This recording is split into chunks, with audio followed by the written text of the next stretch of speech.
Hello everyone, I think we're live.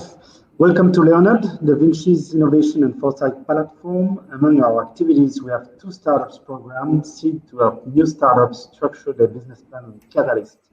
This program was launched in January and is designed to foster and accelerate partnerships between VINCI and startups and scale-ups in their commercial development phase. Today is the 8th of our 11 daily online presentations of startups from our Catalyst program and their exchanges with operational business units from VINCI. I would like to begin by thanking our panelists today and the audience for your presence. Today you'll hear Civdrone CEO Tom Yeshurun, who will exchange with William Haasz, engineer at Ménard USA, and Yvan Estienne, director at VINCI Energies Transport and Energy Transformation. We'll first hear the presentation of Civdrone and its value proposition. Then William and Yvan will explain their respective roles at VINCI. And after that, we'll have some questions and exchanges. You can also ask your questions in the chat, and I will be your voice at the end of the exchange. And during the presentation, you can click on the slides to have them in a bigger window. Tom, you can start.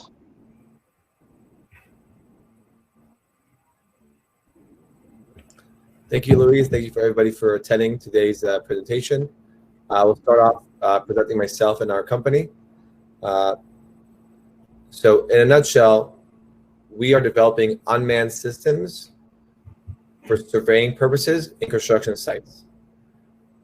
I'm Tom Yeshurun. I'm the CEO and co-founder of Civdrone, which we founded about 2 years ago. I worked in road construction for several years, and I was amazed how inefficient things are on the job site and how crucial the surveying is in this process. The core team is four, my co-founder and I in the middle, Yvan, who both are civil engineers. On my right, Leo, our VP R&D, robotics guy, and on the left, Guy, our drones and system guy. We have a local presence in the US, and our R&D center is in Tel Aviv, Israel. And we're the first autonomous business solution in the market, with emphasis on infrastructure projects. So the first thing we're going to talk about is, what is takeout? How is it done today? Today we have surveying crews working in pairs, most likely, walking from one corner to the next, hammering stakes into the ground, one by one, attaching to it a ribbon, writing information on it, and doing this over and over and over. These photos are from VINCI construction site projects. They're not mine. You have color flags, you have ground compaction, you have roads, and you have foundations here. This is the first kind of marking, most common, known as takeout. The second common marking is called layout, mostly with paint on the ground, on roads, on existing roads, for utilities, for parking lots, for marking elements on the road as well, on the side of the road, or even in your property as well. Today, this is done manually by people walking around with a GPS device and spray painting coordinates on the ground.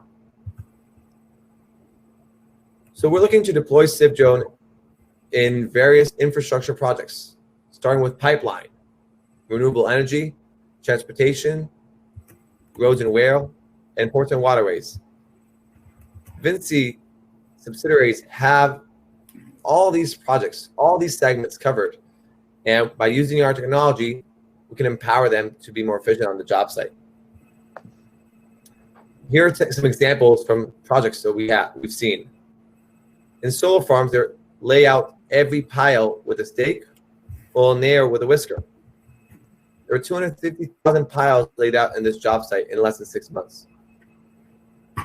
In pipeline, they lay out 3 stakes every 20 meters during earthworks to know where to make that passage, and then 1 stake every 5 meters during installation.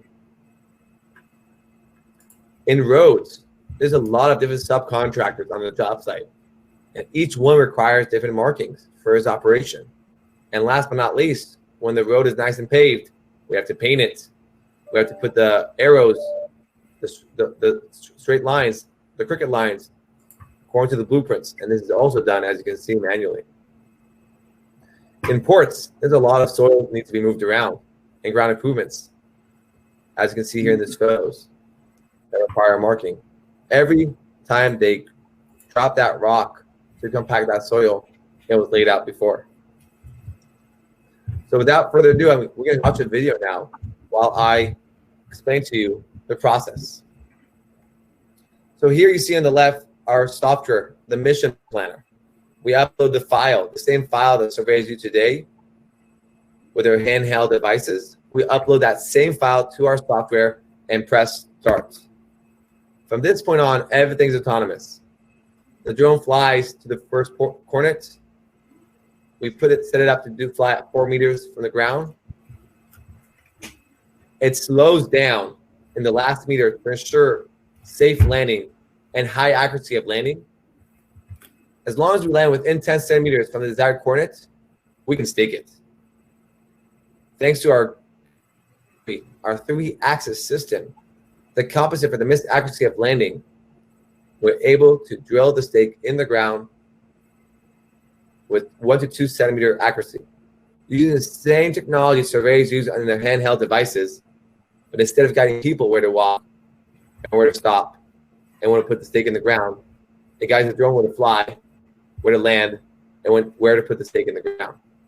In a few seconds, we're going to pause above the spray paint that the surveyor laid out to show the staking accuracy.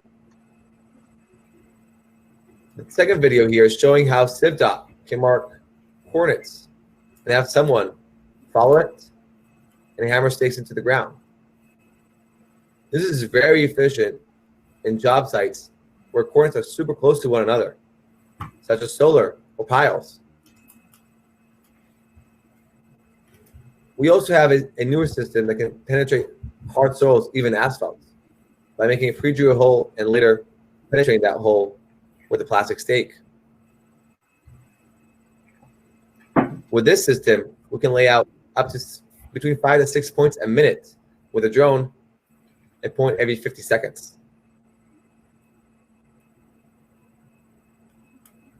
Here you can see the fine tuning. After it stops, it makes that fine correction to get that precision that we need.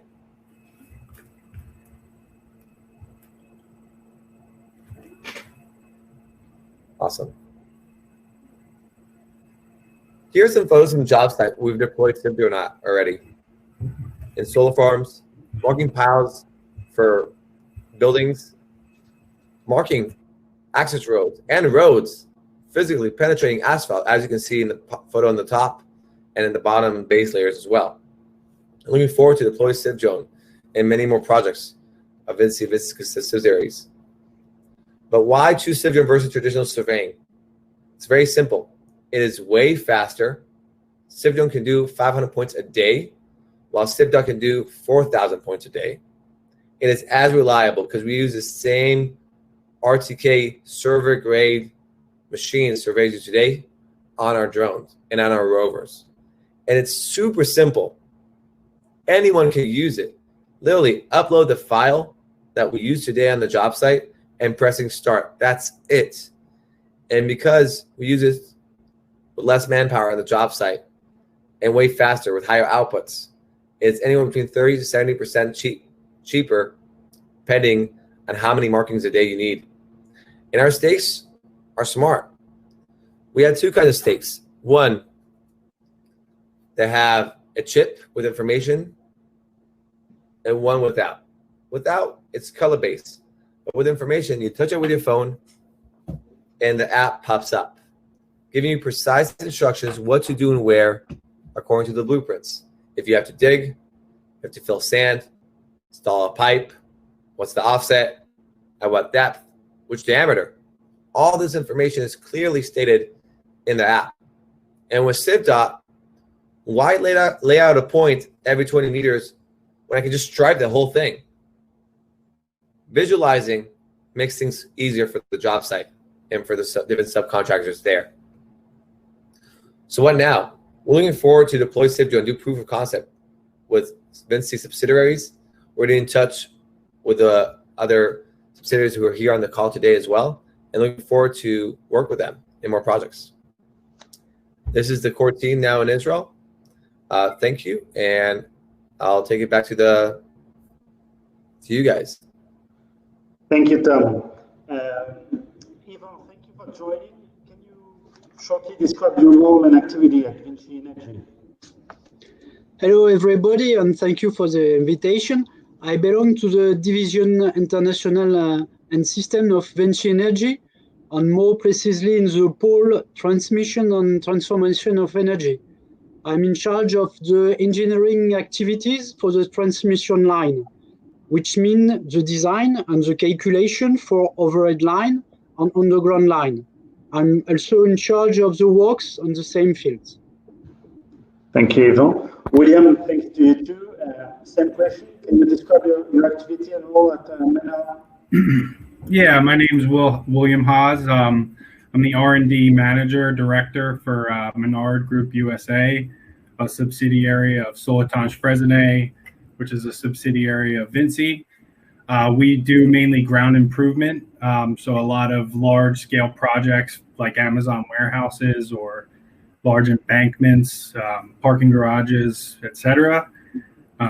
So this Tom's Civdrone idea here is very, very helpful for us because we have a lot of large scale layout projects, as you saw in some of the pictures that he presented. We'll get back on that. Even on your side, what's in your mind are the best potential use cases for the Civdrone technology? In my opinion and in my field, I think the best potential use case are in a large infrastructure project. It can be a linear one, like a new transmission line, or non-linear, like a solar park, for instance. Yeah, Tom spoke about solar also. And in your mind, what would be the main challenges? I think there is three main challenges. The first one is the safety. You must not allow anyone to be within the swinging range of the drone because it can be very dangerous. The second point is the adaptability to other type of land, like a road. In this case, you must be able to replace the stakes by pen spraying, for instance. But I think with a rover, you can do it. And the third point, I think it's the interoperability with the BIM software and do the laying out stakes based on referenced cloud points from a leader, for instance. We can also imagine a land drone which will make the existing underground utilities with paint spray, for instance. So, Tom, safety, adaptability, interoperability. How do you answer those challenges, Tom? Awesome. Thank you, Yvan, for these questions. They're very straightforward, and we've counted this before. So the first thing, when we have the safety project for the drone and the rover, they're very different from one another. With the drone, yes, there's a safety hazard of you don't need to be close to it. And for that, first of all, we have a certified drone operator in all times monitoring the system. We're flying very close to the ground. Mm. The worst thing that can happen, it will fall from 3-4 meters from to the ground, and that's it. It will just crash, and nothing will happen to people around it. And we're usually operating Civdrone. So far, it hasn't crashed yet for over a year and a half now. We're operating Civdrone in remote locations, far land, without people around us. We're not going to fly drones over people regardless. That's not going to happen, not with our system and not with other drones anytime soon. And we know when to land. We have a safety precaution. Like the drone knows if it's safe to land or not. If it's not safe to land, he will just not land. He will skip it and will notify us. With the rover, the worst thing that can happen, it will literally try to hump your leg, driving at 1 meter per second. That's it. It's tiny.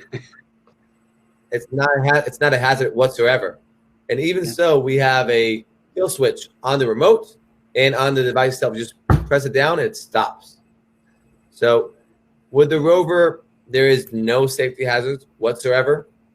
It's literally like a small, car that you drive around for kids, touching your leg. But the drone, yes, there are, but that's why we have a certified drone operator. Not everyone can just use it off the shelf. but becoming certified to fly a drone is becoming a common thing in the job site. It's easier getting a drone license than getting a car license these days. So it is becoming more common, and we have more and more drone operations in construction site, like you mentioned with LiDAR scanning, for instance.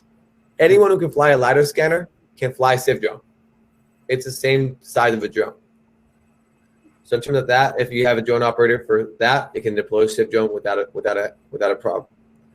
Regarding adjustability, with the drone, because we're flying and carrying this big payload for staking, changing it up from staking to spraying is not a problem. Actually, our first drone 2 years ago was spraying. Our clients said we need to stake in the ground more than spray, so that's why we deployed that. But with the ground rover and the drone itself, we can swap with the staking with a can. So we're working on a design that can just swap it, and you can have the same payload and robot do stake and spray. You just use software you want, spray or stakes.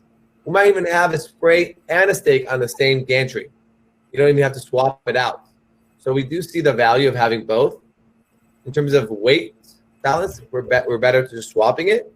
It could be deployed on the same robot, especially with a ground rover. And regarding the BIM integration, I do see the value there. I am looking forward to do it. But so far, in most of the jobs that we've seen, actually all the jobs that we've seen don't use BIM. So I didn't want to develop this capability yet because our clients are not using it. We're using the same file that they use today, press start. That's as easy as it can get. But we do see the value of integrating to the 4D BIM model. And if we know that on Wednesday we have to do striping or pile marking a certain section a day before or a night before or early in that morning, the drone or the rover will go and mark those points based on the 4D BIM, based on the 3D model, based on the 3D LiDAR scan. We can take all that information and put it and use it connecting to it. So we do see that value, and we're basically another activity on that Gantt, and then we get that mission from there. So we have the access to it. It's super slick and easy to get that information from the 4D BIM. I hope that addressed all the questions. Louis, you're on mute. I was muted, sorry. Thank you, Tom, for the answers. William, you are currently discussing with Civdrone on using the rover. Could you tell us a bit more about the type of project where it would be deployed and why you choose this technology? Yeah, so the type of project that we're primarily looking at right now is what we call dynamic compaction. So some of the pictures that Tom had shown where there's a bunch of craters on a grid pattern where we're dropping a huge weight on each of these points is where we'd be interested in the rover to lay out those points as opposed to human labor effort. The rover would be the best choice for us there. Our primary question or concern that we're working with Tom on there is the rovers.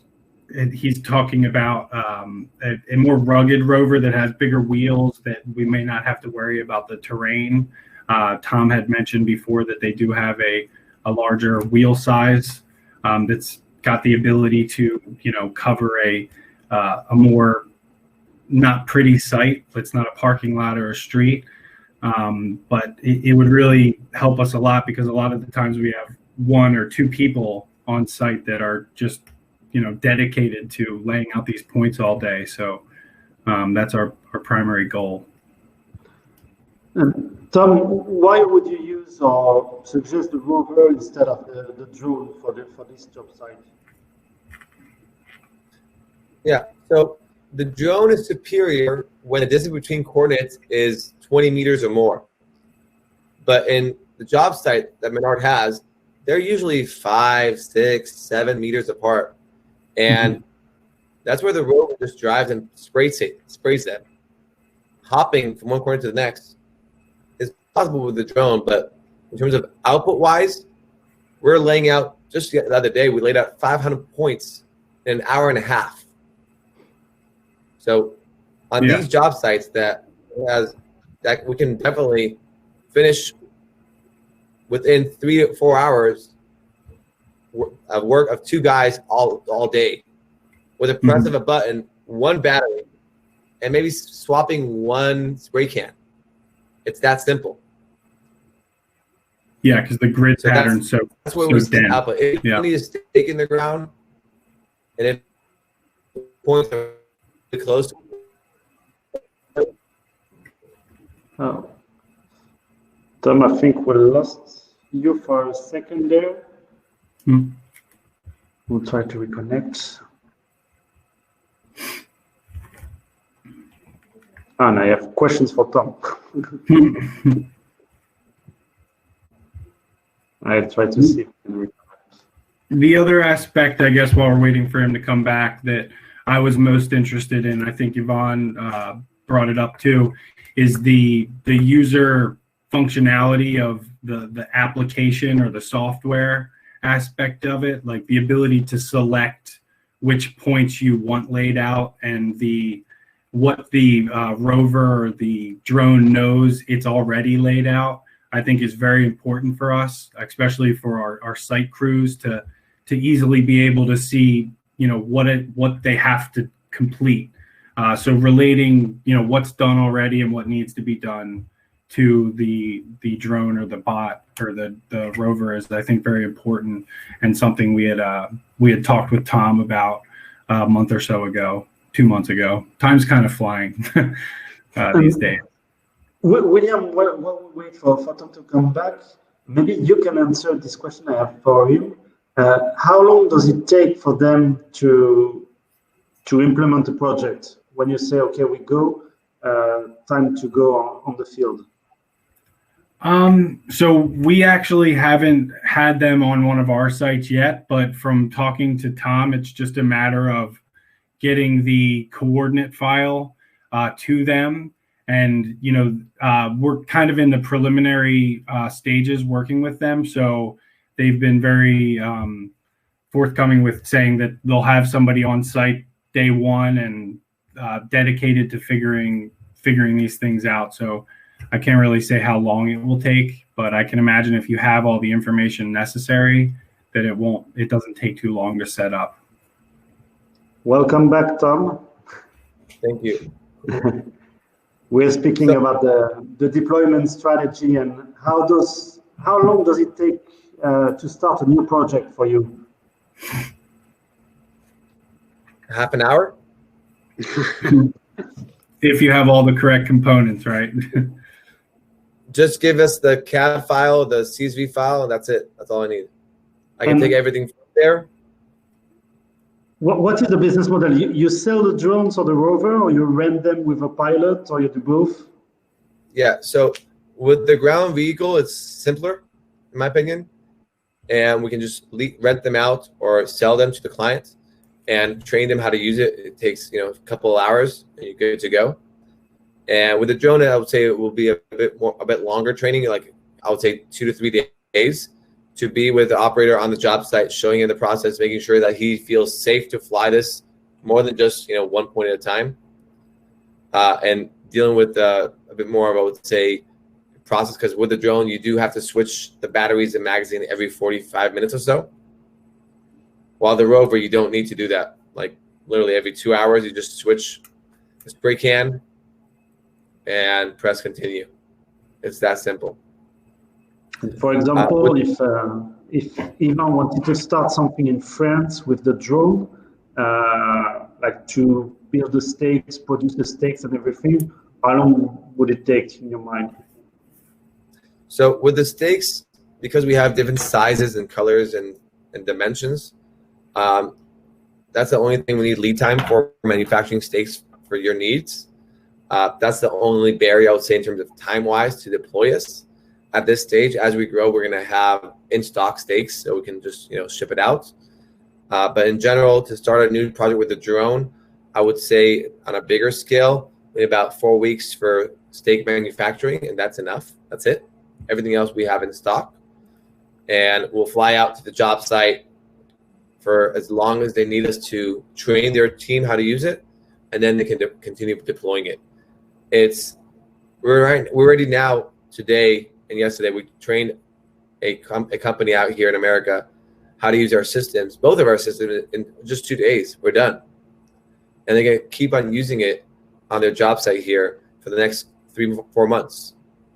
So it's pretty straightforward how to use it. And the file type that they use today, in terms of, I think William was mentioning, in terms of how to know which one you did and when, they use it the same way. We literally take that same file that they give that handheld device guy, go lay out these points. We take that file, drop it, and press start. So in terms of process, we're trying not to change the process yet. But I do see the value of the 4D BIM and having all the points of the grid on your map and seeing which ones are green, which means that we laid them out, and which one are red, which we haven't yet. We have that in our grid. We have that. We can display that. We can make reports. We can do whatever we want. We just need to have our clients tell us what they really want, and we'll make it work for them. Can you tell us a bit more about the data we can put in the stakes?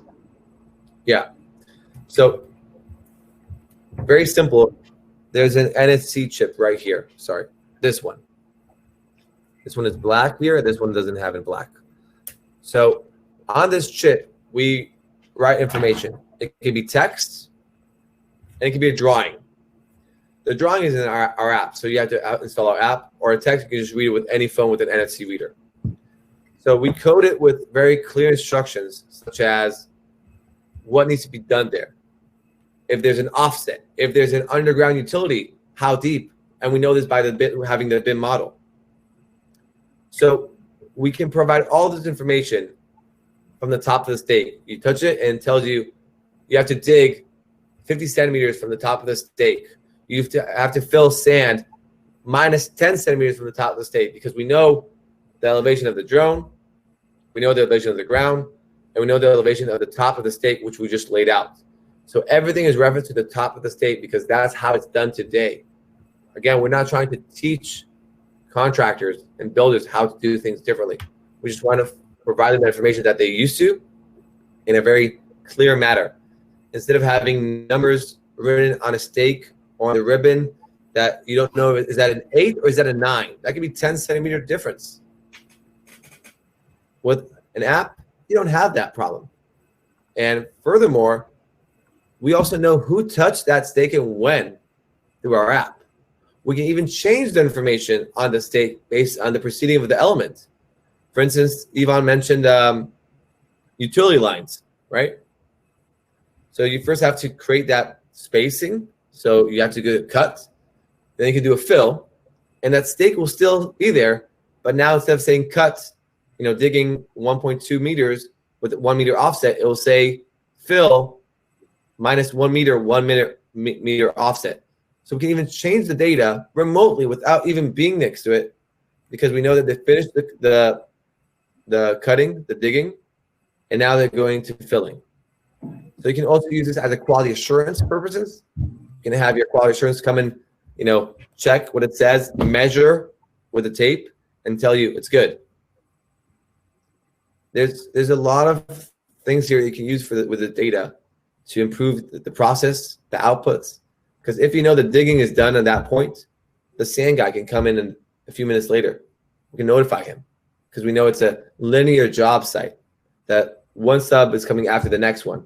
So as long as we can make that gap smaller, time-wise, we're going to essentially shorten time construction, which is, I think, the most valuable thing that we have on the job site these days is time. Thank you. Yvan, William, if you want to intervene at any point, please do so.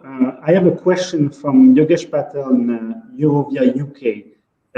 They ask you, Tom, they don't have mega large infrastructure projects, but they have regular resurfacing projects and many small, medium-sized projects. Is the rover viable for such small projects, and is it available for use in the UK? Anyone can take it. We're shipping out a system now to Australia. We're shipping one to Mexico, and we're deploying here in America in 3 different job sites. So for us to ship out to UK, I can literally put it in my suitcase, fly with it and show it to you how to use it and just leave it with you guys. So yes, it's possible. And in terms of cost-wise, it's not more expensive than the existing handheld device that you have probably today. So it is, even if you're a medium-sized project, you can use it. So instead of having, one surveyor work for an entire day, you'll have it one robot driving for an hour and done. So yes, it could be valuable. We actually see more value in the medium to small ones in terms of time, because in large projects, the surveyor portion is not as pain in the butt in terms of time-wise, because they're usually faster than the next person in the chain. So surveyor is usually faster than the drilling company. So the moment that surveyor has that 1 day ahead, that he's usually not making people stop. But a small one, on the same day, they can literally cut by a day just by having this done within an hour. I'll make sure to put you in contact with your guest. Yvan and William, do you have any other questions or something you want to add? I think we have a project to make the transmission line for offshore wind in Saint-Brieuc in French Brittany. So it's a 15-kilometer project. I think it can be a good project to make a pilot with us. The topic is we are under the road, so we need to have paint on the rover, I think, and we have some part of the project in field. So at this time we need the both technology with stacks and paint to materialize make the survey of the line. But it's a good project, and we have the LiDAR of the we have the geo-reference rate project in. We have to start in October. I will manage to get you in France, Tom. It will happen at some point. I will wait for a few minutes if there is any other questions from the audience.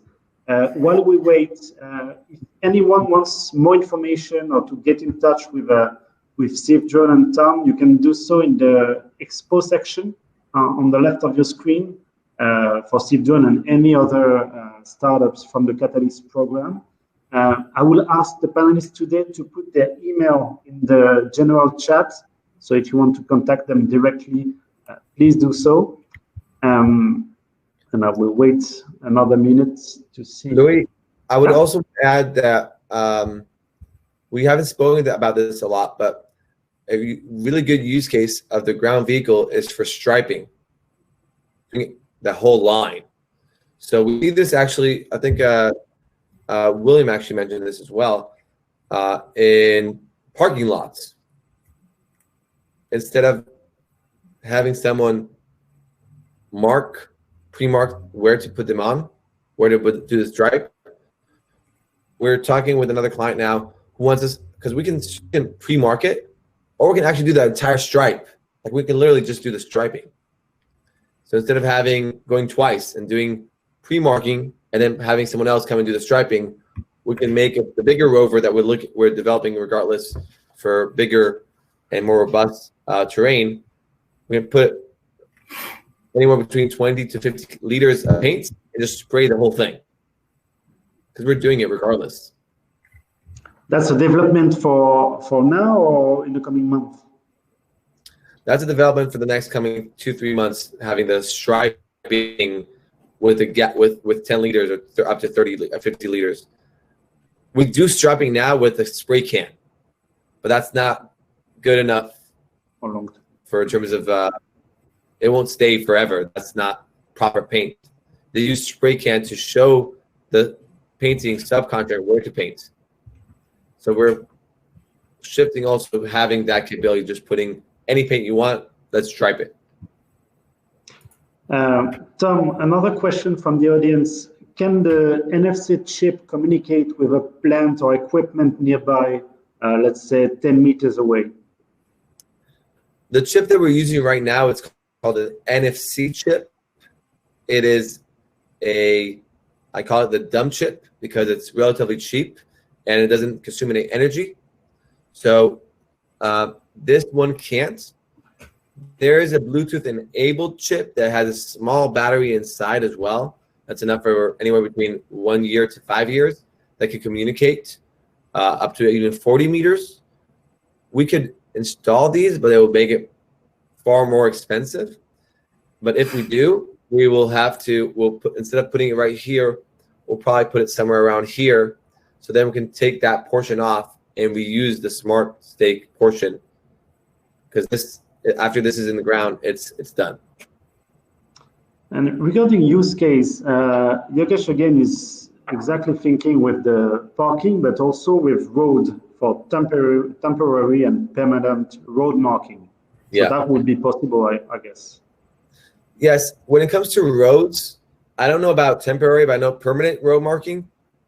You can't do it from our small rover, even the bigger one, because you have to have glass. Like it's supposed to be, it's really big compressors, and it really has to be really hot. And like it's not that simple. But with parking lot, when it's cold paint, that's easy peasy. With temporary, I don't know. I need to look into that. I'll love to talk to you guys about this in further depth and understand what is the requirement in terms of the mechanism itself. Because if we can install that mechanism, we can install any mechanism on our systems. The question is, do we have enough power to do that so or not? And if it's cold or hot, that also affects. So if it's cold, I'm not worried about it. If it's hot, things become more complex. Perfect. Yvan and Tom, can you put your email in the general chat for the people to contact you if they need more information?